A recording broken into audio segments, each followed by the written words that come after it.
Tu sais, moi je suis juif, mais je suis pas sioniste. Hein. Est-ce que c'est possible de dire une telle phrase? Alors pour y répondre, voyons ce que c'est que le sionisme. Alors d'abord, dans le mot sionisme, il y a le mot Tzion. Tzion, c'est l'endroit le plus sacré pour nous, pour le peuple juif. Jérusalem, ou le mont du Temple, c'est écrit dans la Bible. Donc depuis l'exil, il y a cette volonté de tous les juifs du monde de retourner à Sion, à Tzion. Donc ça, c'est un sionisme qu'on a vu à travers toutes les générations. Et on voit même des sages comme Nachmanide qui disent que c'est un devoir pour un juif qui le peut de résider en Terre Sainte.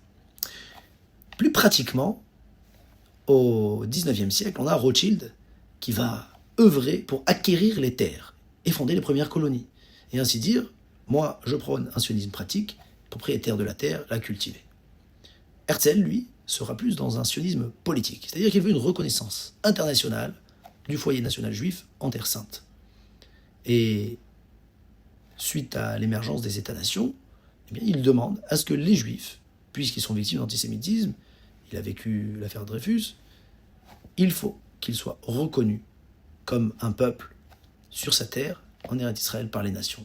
Alors il ne va pas l'obtenir de son vivant, mais on verra qu'en 1917, les Anglais vont donner cette reconnaissance avec la déclaration de Balfour du foyer national juif en Israël, puis en 1948, la déclaration de l'indépendance de l'État d'Israël.